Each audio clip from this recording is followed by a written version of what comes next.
populist nationalism. And that's why you have, and this is why now you're seeing what we call the days of thunder. This has been years in the making, Pierce. Ever since President Trump left, there was a hard group of people around him that got together and kind of put together the grassroots political organization. But there were also public intellectuals who came to work in different think tanks. It's under the rubric of Project 2025. But what you're seeing is the culmination of all that, the political and really the public policy coming together and kind of hammer blows every day as we flood the zone to basically take down the established order here in the United States. You've been incredibly close with Donald Trump. You've also been frozen out by Donald Trump, and you're back in with Donald Trump. People are curious about the state of your relationship now. How would you categorize it? Well, I think it's great. When you say frozen out, President Trump and I did have some disagreements, but it's a little bit been mischaracterized by 17. If you look at it, I've always had President Trump's back in really populist nationalism. President Trump, and when he left, when the 2020 election was stolen and he was forced out of the White House, that just had a core group of people that had his back. And War Room, remember, the Murdochs banned him. Rupert Murdoch sent out a memo in late January of 2021, I believe it was, says we're going to make Trump a non-person about what happened at the Capitol. That he was not live on Fox for 18 months because they're afraid he was talk about things. So War Room, our show, the War Room posse, that kind of hardcore of the MAGA base, we started to go to work in the precinct strategy and rebuilding the political operation from the grassroots up. And we've been totally aligned. We've always been aligned ever since I first met him, but he's a populist nationalist. And you're seeing those policies today in what we call the days of thunder. How often do you talk to him? I talk to him frequently enough, but I think what I tell people is if you watch the War Room, we're on for 4 hours a day, 2 in the morning, 2 in the afternoon. You'll see that coming in the policies. In fact, to give you a very specific example about these tariffs that have come up, and I know a big point of conversation, we said, look, part of this is an emergency about fentanyl on the border, and he's using an emergency measure that's never been used before for tariffs, a measure on about security emergencies, but that this is really a geoeconomic and a geostrategic reshifting of the underlying business plan or business model of the United States and our national security model. And this is much more, it's really what I call the golden door, or charging a premium to get into the market of the United States. And he came out, I think, on Sunday and basically tweeted out this thing that was on the show. So I know the people around him show him a lot of clips. He and I think exactly alike on matters of national security and economics, although President Trump has to balance much more than we have to in the war. We're about as hard right as you can possibly get in the United States, and President Trump has to balance a lot, particularly with the new money that's coming in from what I call the oligarchs. The IRS is the largest collection agency in the world, and it's just stepped up enforcement for 2025. If you owe back taxes or if you've unfilled returns, do not wait for the IRS to come after you. Getting ahead of this is the smart move. But never, never contact the IRS on your own. Turn it over to the experts at Tax Network USA. Why? Because not all tax resolution companies are equal.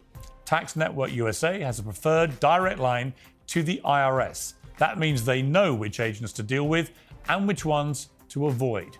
Tax Network USA has proven strategies that are designed to settle your tax problems in your favor, whether you owe $10,000 or $10 million. Their attorneys and negotiators have resolved over $1 billion in tax debt.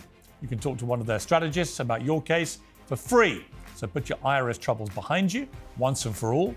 Call 1-800-958-1000 or visit tnusa.com/peers. That's PIERS, and that's tnusa.com/peers. Now on with the show. Buddy, as people are calling him, and he's part of the broligarchy. You've been pretty scathing of Mr. Musk. I think you said he's a truly evil guy, a very bad guy. I made it my personal thing to take this guy down before because he put money in. I was prepared to tolerate it. I'm not prepared to tolerate it anymore.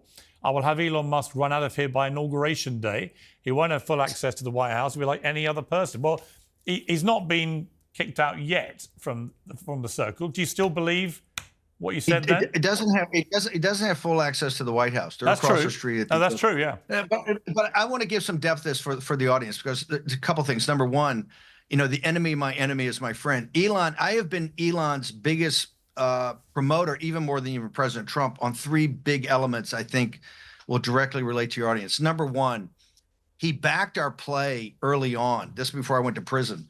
This campaign came down to two decisions, which you would appreciate, Piers. One was what we called the MAGA base plus. It was MAGA plus low information, low propensity voters that have to be dug out in a very expensive kind of ground game, plus what I call the MAHA movement, the Make America Healthy Again, kind of the Bobby Kennedy, these moms, suburban moms of Moms for Liberty, American Moms, that crowd.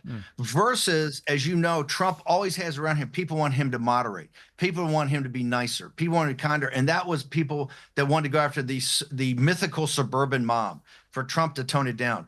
Elon came in, and with his engineering mind, he backed our play. In fact, he wrote $250 million worth of checks, which I know England, there's not a lot of money in elections. In the United States, there is, but nothing like this. When you talk about billionaires like the Adelsons putting in $100, $200 million, that's over a 4-year cycle. This was $250 million put at the point of attack on the grassroots to basically get these low propensity voters, get people out. He backed our play. Then when he went around President Trump, every time you see him jumping around the stage, he's talking about canvassing, get out the vote, registering voters, that kind of core stuff of grassroots that allows you to win. So number one, he deserves a big, hat tip. And I've said all along, for what he did in the campaign, he's going to get a seat at the table, just not the head of the table. And that table shouldn't be the cabinet room. Number two was Doge. I'm kind of the author of the deconstruction of the administrative state. You remember back at that CPAC speech years ago, he actually brought an element that can help energize the system, that engineering brain plus money research. So Doge is quite important to what we want to accomplish in taking the deep state and the administrative state down. Number three, I said, look, I've been kind of the pioneer of trying to knit together this populist nationalist movement throughout Europe. And, Nigel says, hey, if it hadn't been for Breitbart London and Bannon, we'd never gotten Brexit done. We've backed Tommy Robinson and all these guys for years and years and years. Elon comes with the two tactical nuclear weapons of modern politics: unlimited money, a guy that can write $250 million check and not affect his lifestyle, and the tactical weapon of a massive social media platform that he can promote who he wants to promote and crush who he wants to crush. And I said, there's no centrist government in all of the continent that could withstand this guy getting in back of it and having a full play. So on those three, I'm fully supported. Now, I'm totally against kind of his concept of oligarch. He's a globalist. He's a techno-feudalist. We've got to cure him of those things. And once we do, we'll be fine. But you're not painting a picture of Mr. Evil. Well, he's in many regards, some of the things that the oligarchs, particularly when you talk about the oligarchs, they don't believe really in this. If you look at the spectrum of kind of the debates we have, whether it's progressive left or the right, you're on a spectrum of kind of sovereignty, and some people may be more globalist, some people more nationalists. In the United States, we've allowed an apartheid state to be formed in Silicon Valley. And the progressive Democrats are the ones that did this. They made a pact years ago, when at the same time they made a pact with Wall Street to bail out our financial institutions after 2008 on the back of American taxpayers. They also made a pact with Silicon Valley to really let them become a group of oligarchs and not to have to. They didn't break up the companies. They didn't set the Justice Department on them. They let them create an apartheid state. They didn't do anything on pricing.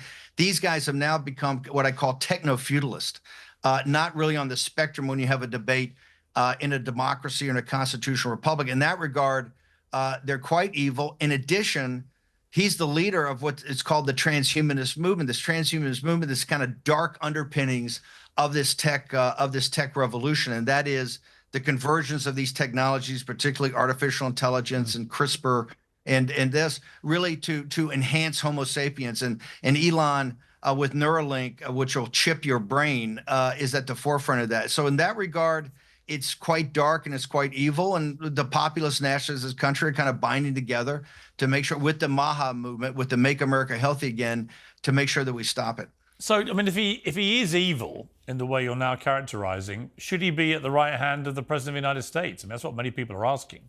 He's an unelected evil presence. Well, he's not a co-president. Look, he has influence. He doesn't have a lot of power. Over the weekend, he's trying to do $2 trillion in cuts or $1 trillion in cuts. He's kind of here and there. He did help take down USAID, which is one of the things we fought for. It's kind of a cutout for the CIA and for MI6. So it's one of the things we fought for. So he does good work in the time. But remember, the enemy of my enemy is my friend. I don't have to be in love with every person I'm fighting with in a trench, right? As long as they fix bayonets, the top thing. And we're going to have huge disagreements. But right now, we have an apparatus we have to take down: the administrative state, the deep state, plus the lords of easy money on Wall Street. We got a long fight and a tough fight ahead of us. He has actually been helpful in certain areas. And in those areas, President Trump appreciates that. And also, President Trump is trying to balance in a major industrial power all elements of it. So, he's got his hardcore, fervent, grassroots, populist national, which our show plays to the grassroots leaders, this kind of cadre. But President Trump's going to balance it. And President Trump gets to choose, just like in the cabinet. He gets to choose Bobby Kennedy. He gets to choose Tulsi Gabbard. He gets to choose Kash Patel. And we back those plays. He gets to choose who the first buddy is. You mentioned two things which resonate with me here in the UK at the moment. Brexit, which just had its anniversary, 5 years since it actually got implemented. Obviously, the vote was in 2016. I mean, I voted to remain, but I wasn't massively evangelical about it. I was prepared for Brexit to work. And I said, look, I definitely think we should give it time. But here we are 5 years after it started. And honestly, the ability of even the most fervent Brexiteers to paint a positive picture of what it's actually done to help us rather than actively harm us. I mean, I just don't see anybody out there with a convincing story to tell. I spoke to a world leader last week, very influential, who just said it makes no sense when you're competing against the United States and China and countries of this magnitude. It makes no sense for little England to be out there on its own. It should be part of a EU, albeit a reformed EU, battling with the big boys rather than, in his little dinghy out on his own.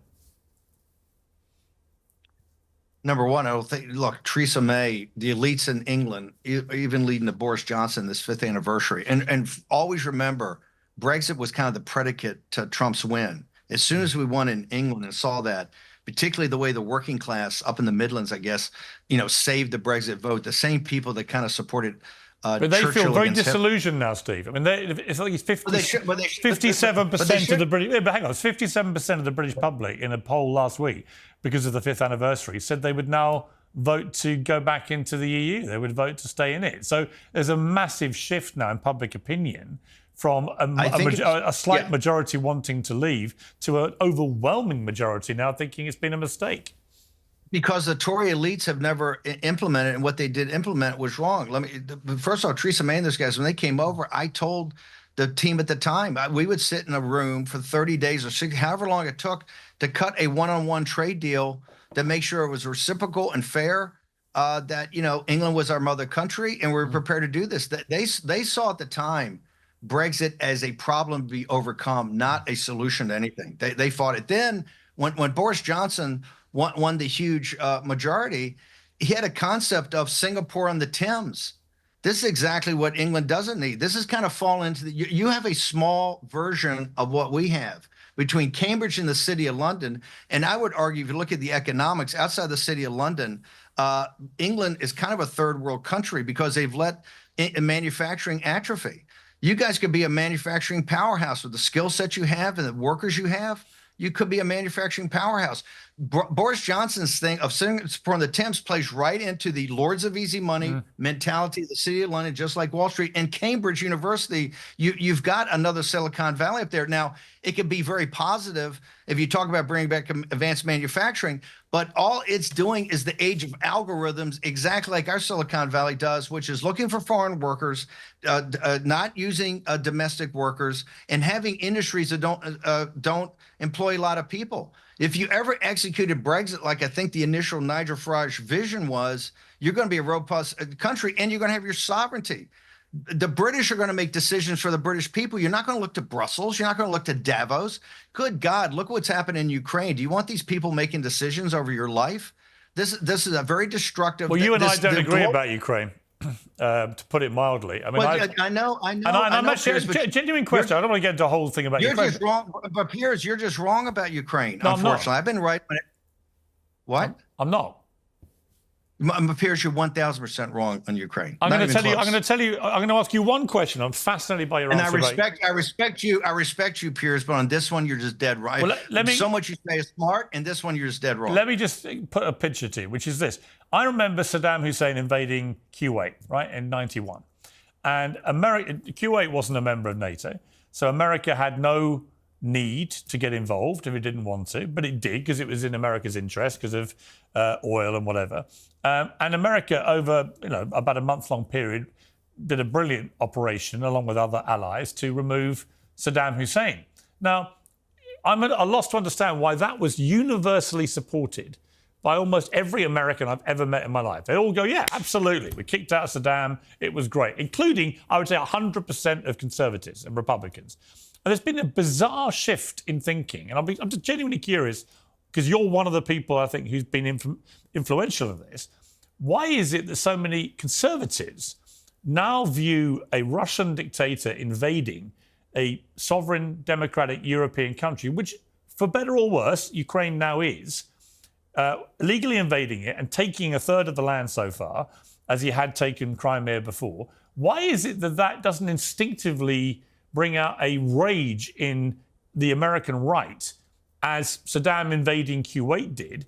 And why don't you want to kick him out? I mean, it seems to me that there's almost a feeling First off, we were sold a bill of goods. Kuwait wasn't about Kuwait; it was about Saudi Arabia and defending the monarchy, and we were sold a bill of goods on that.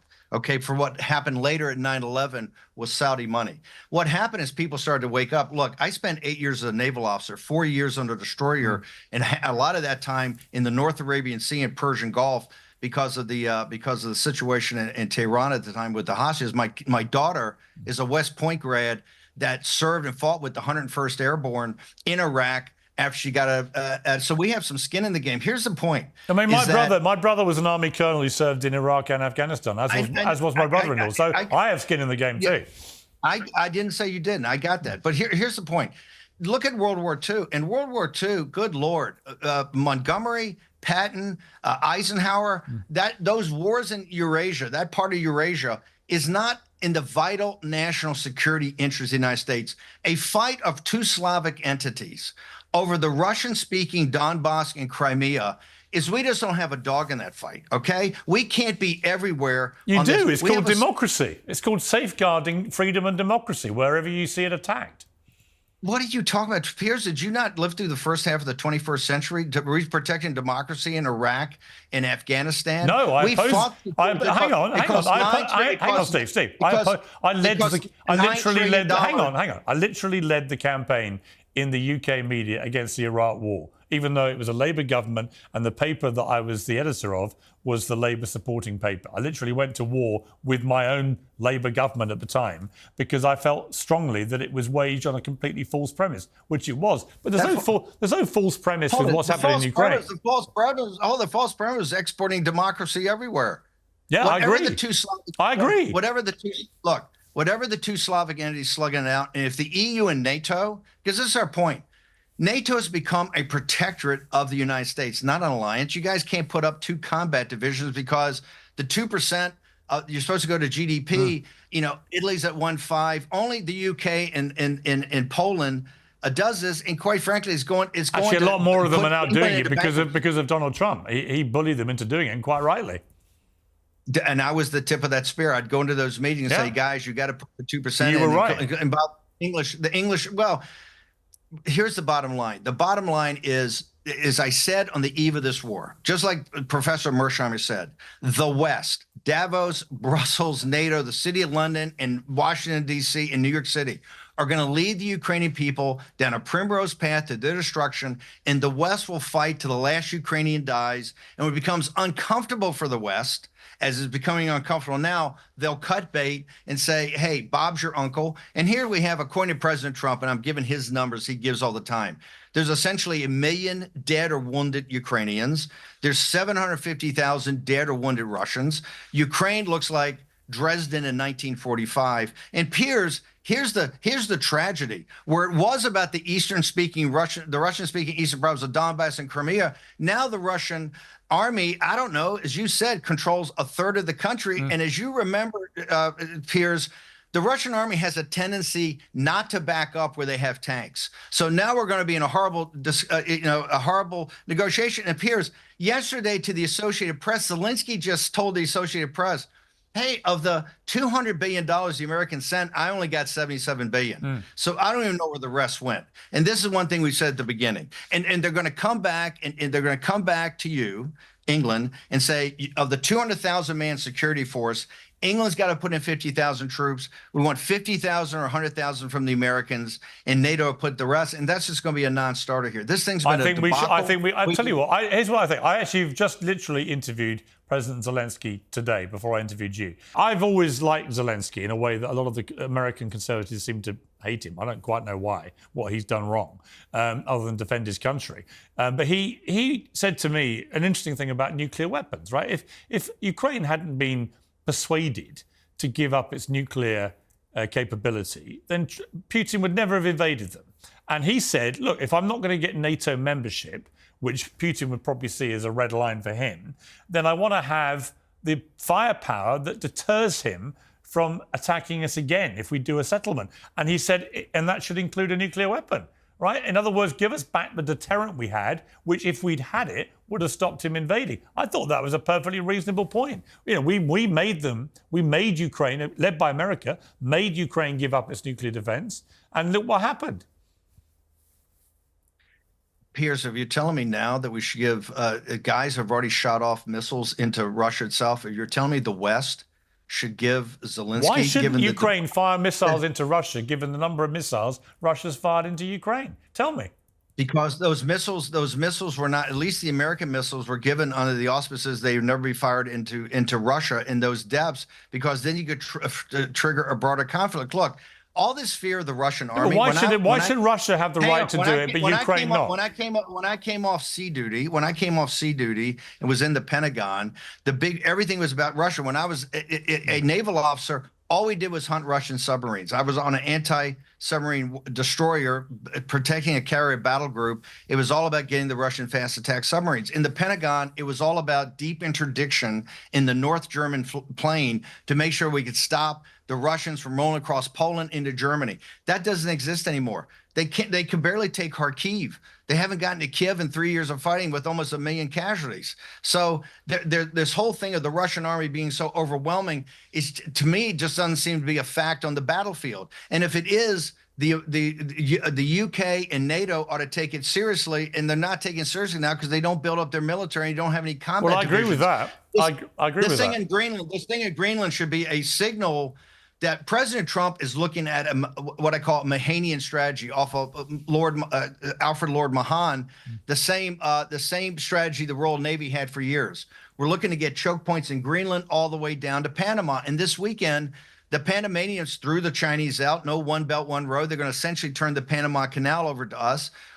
President Trump's plan geostrategically, you see, is pretty clear. It's hemispheric defense, all the way from the Arctic Circle, which is the new great game of the 21st century, the Arctic Circle, all the way down to Latin America, with Bolsonaro eventually and Milei taking care of Latin America, throw the Chinese out. We have hemispheric defense. And, tomorrow he's going to meet with Bibi, and I think they're going to talk about Iron Dome. And President Trump said Iron Dome. So when he leaves office, he's totally secured the homeland from the Arctic all the way down into Latin America, and then we can pick and choose. And one thing we're not going to choose is taking on a Russian army and a Slavic entity that Montgomery and Patton and Eisenhower would tell us we're crazy to even think about. The Eurasian landmass is not our deal. Those are wars of the 20th century, and we lost enough people in Iraq and Afghanistan and enough money that America doesn't want to do it anymore. The working class people that serve don't want to pay for it, and they don't want to do it. And so now NATO's got a big decision. What the peace deal in Ukraine is going to be central, because if you guys are going to send security forces,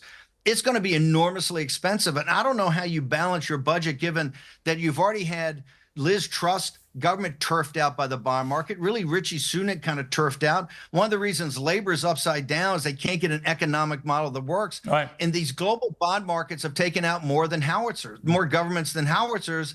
And it seems to me that in the United Kingdom, we want to get very focused on an economic model that works and kind of the benefit of UK citizens instead of worrying about wars going on over between these two Slavic entities. We will agree to disagree, Mr. Bannon, but I hear you. Yes. Okay, I respect your view. And I respect your view, but I just think you're wrong on this one. Agreed. I feel the same way about you. So we'll move on. January the 6th. Obviously, Trump's come in and he's pardoned all 1,500.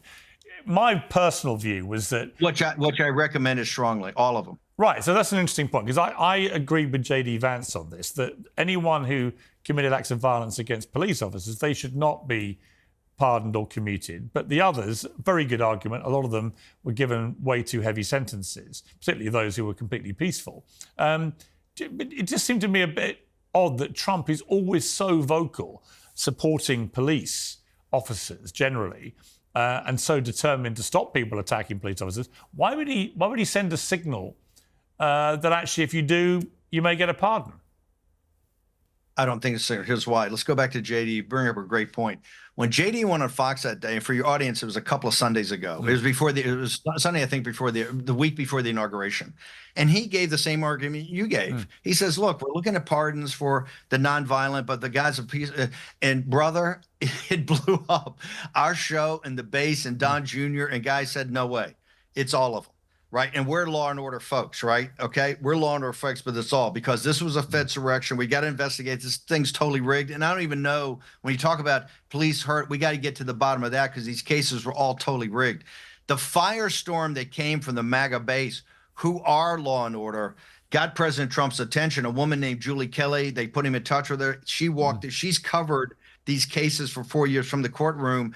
And he made a determination. Hey, I think I'm going all the way. I believe Piers, what triggered the whole thing, I think, came late the morning of actual inauguration day, when Biden very cowardly started giving these pardons, not for his family, but when he pardoned J6, and the staffs. That's when I think Trump, because the pardons didn't come late in the afternoon. I think they had two choices, and I think Trump was always leaning to all of them. I think he said, screw it, all of them. And you got to remember, I went to prison for 4 months in a federal prison, not a camp. For the people in jail, and I went for a principle. I said this was not a legitimate committee, and the president gets to choose on executive privilege who he wants. And if I got to go to prison and they send me to prison for a misdemeanor, the first time in the history of our federal prisons, I'll do it. And so when I'm sitting there and I hear that Benny Thompson and Liz Cheney and all these big talk, particularly Liz Cheney and Kinzinger, who had gone out of the way to campaign and get on stage with Kamala Harris and talk, when they're begging the White House to give them blanket preemptive pardons, which never happened in our history except for Nixon on one tiny, technicality, when they're begging him and the staffs, the woman who perjured herself in my trial got a pardon, I think that's when our side just says, screw it. And President Trump, I think, did the right thing. Are there some bad hombres in that group? I think you could argue that, but it's not the point. The point is in the MAGA base, who's totally law and order. So nobody thinks Trump's getting soft on law and order or soft on the police. That's another mainstream media misdirection play. What was prison like? I mean, take me back to your first night in prison. Many people who go through that say it's a pretty harrowing experience. It's such a personal experience, and I don't want to. That's why I've never really talked about it. Look, I will say this: at 70 years old, a federal prison is a very dangerous place, and here's why it's a dangerous place. The prisons are very cramped. This prison in Danbury was for 800 people and 1,200. I think there are 1,200 inmates because of the overcrowding, and a lot of that's from the illegal alien. Bad hombres they got there. But the central thing in this warehousing, and I was in a cell block in a cell. In fact, that January 6th guy was right across from me, is that nonviolent drug dealers. And these are young men, normally in their mid-20s, Hispanic and African-American, who are not caught selling drugs, are caught in federal law and conspiracy to sell drugs. Peers, they're getting 10, 15, and 20-year sentences, and Danbury is a very tiny place. And if you and I had to sit there and think the next 20 years, I'm 25 years old, next 20 years of my life, I'm not leaving a very small compound, it would break you. And what happens is the place is flooded with drugs. This drug particularly called K2. And once these guys take K2, it's out of control. The cops can't control it. Nobody control it. And so what makes it so dangerous is these prisons are flooded with drugs. And one of the reasons they're flooded with drugs is the mental kind of breakdown of people that have been given these long prison sentences by these judges and really don't have any rehabilitation. This is why President Trump's First Step Act, quite frankly, is brilliant. I'll be working with Jared on prison reform a lot, but I will say this: federal prison in the United States of America is very, very difficult and very, very dangerous. I mean, but just without going too much into it, and I respect the reasons why you prefer not to, but just on a human level, you're Steve Bannon. You were the architect of this stunning victory in 2016 for Donald Trump. And then suddenly you're finding yourself in a grim, overcrowded prison, and you're there for months. That kind of experience, it can make or break a man. It seems to me, I don't know you very well, but it seems to me, in a way, it kind of made you maybe a stronger individual. I mean, I don't want to put words in your mouth, but how would you categorize what the experience did to you? I considered it duty to my country. Just like I said, I served on a destroyer in my 20s in the Pacific, in the North Arabian Sea and Persian Gulf, and I'm serving here in a prison as a political prisoner. Nancy Pelosi. Think about it. The people that put me there: Liz Cheney, Benny Thompson, and Jack Smith's team, the prosecutors, and Nancy Pelosi. I came out. I'm more empowered. One of the reasons I'm more empowered: you have to be so immensely focused. Look, at 70 years old, you're just not going to get that experience. You have to be so amazingly focused. Are you going to end up hurt? Or are you going to end up dead? Right. So you got to be focused every second of every day, to have your mind just totally focused. It empowered me. And think about it. Nancy Pelosi's been kicked to the curb of screwing up the 2024 election.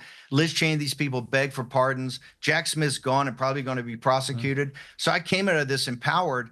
And as you know, because you've known me, the show's tougher, the show's better. I'm more focused on what I do with Trump, because I also realize you only get so much time in this life, and you got to get on with it. So for me, outside of the fact that I had to work 12 hours a day talking to my team about making sure the show was empowering the campaign, it was a very empowering experience. Dangerous, but empowering if you can get through there at 70 years old. And all the people that put me in either got pardons or are going to be prosecuted, who did, like Jack Smith's team, for the criminal behavior they had. And Nancy Pelosi has essentially been kicked to the curb by the Democratic Party of having screwed up the 2024 election. So it's ironic, but so is life.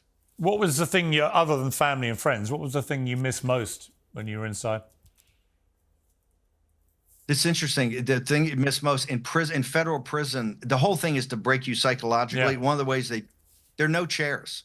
You have a little plastic chair in your cell, and you can take that in the TV room. But everywhere in the chapel, the little plastic chairs for grown men. Now think about it. This is for a guy that's 25 years old, going to be there for 20 years. You have a little plastic chair, whether you go to the chapel or anywhere. And if you go, I taught at civics, you have a little tiny school desk like you would have when you were 9 years old. The whole system of prison is to break you so you never feel comfortable. You sleep on a steel slab with a mattress that big. You have no pillow, no blanket. It is literally to break you, that you're never comfortable. You're always on edge. There's this cell block. There's just men all over top of you. If I hadn't been on a Navy destroyer, if you're just some regular schmendrick showing up at 70 years old, I think it'd be very, very tough. I'd had training in this in military school and on a destroyer. And, I can kind of grind through things, but everything they do. And the biggest thing, you sat there, it took me a month. I said, why am I so uncomfortable all the time? I said, wow, you can't sit anywhere. There's no place really to sit and be comfortable. So they play all those kind of games. And look, I was in a low security prison, which is controlled moves in a cell block, in a cell. If you go up the prisons to medium security, which I think I would only live for 72 hours. I went to medium security or U.S. penitentiary. Forget, those are gladiator schools. That's a whole different level. So the prison, and this is why I'm so big on prison reform with Jared, because I didn't actually see the genius of what he was doing.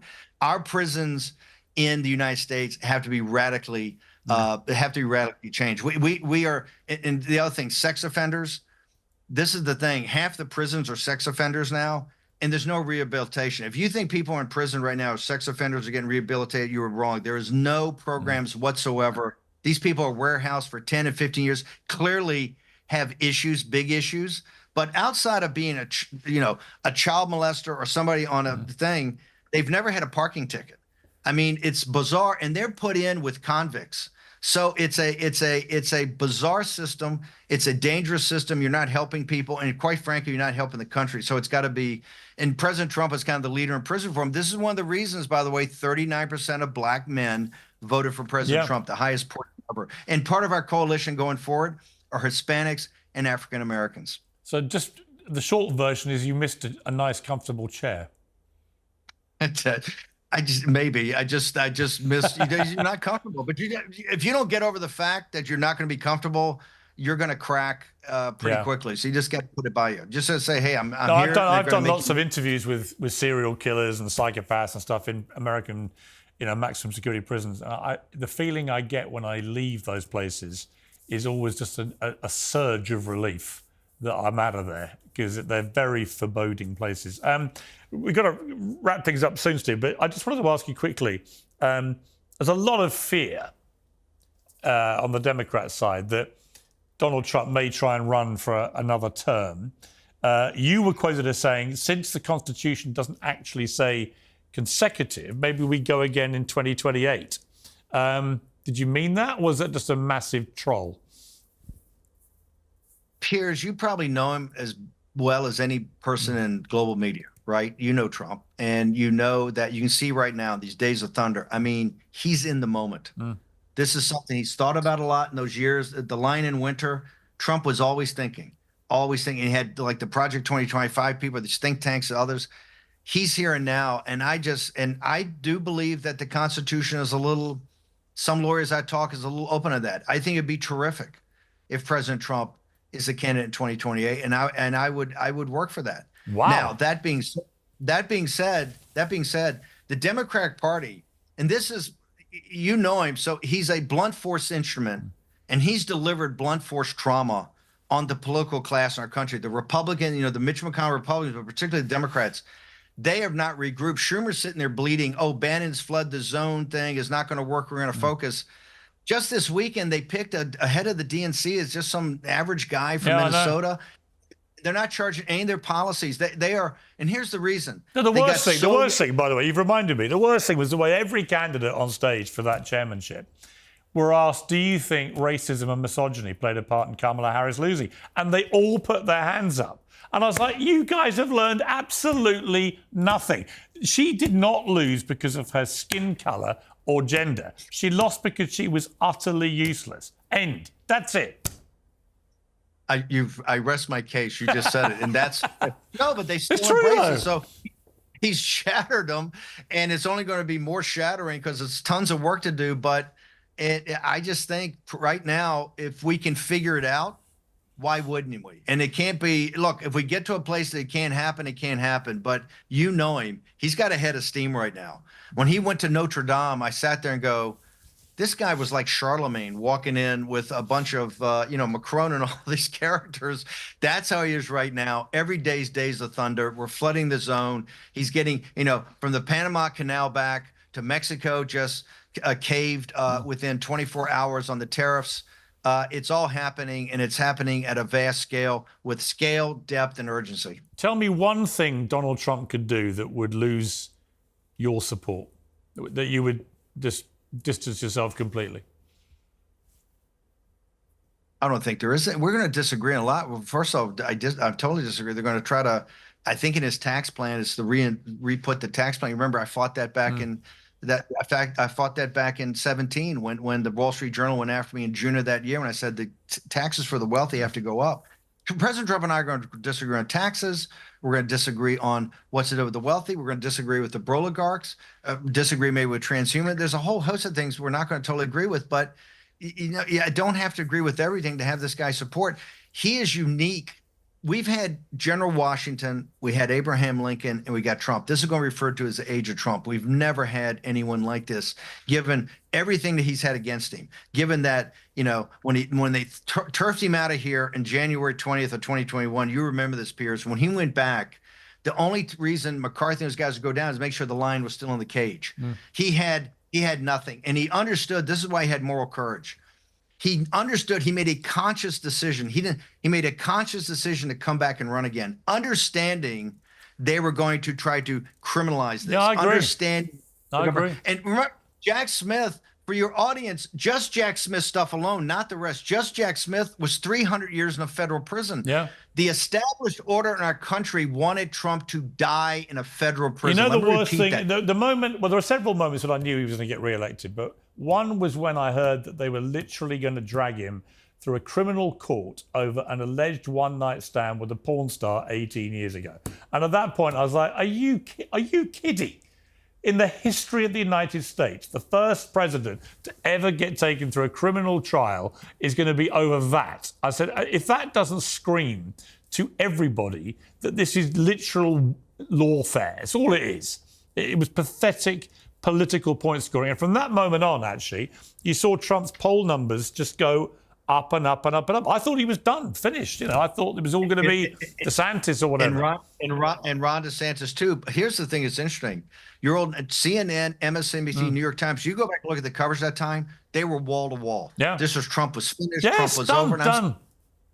I'm sitting there going, this is the greatest gift they ever gave us. Yeah, and that moment of when he survived the assassination attempt and he punched the air and said 555. I actually spoke to him a week later and I said it's all over. But he said it was interesting. He said, you know, it's 4 months to the election. He said anything can happen, and it was the next day Joe Biden quit. I was like, wow, he wasn't wrong. Here's the moral courage of coming back and doing that, understanding all the law firms going to come, because he knew they were going to come, bankruptcy and all the points.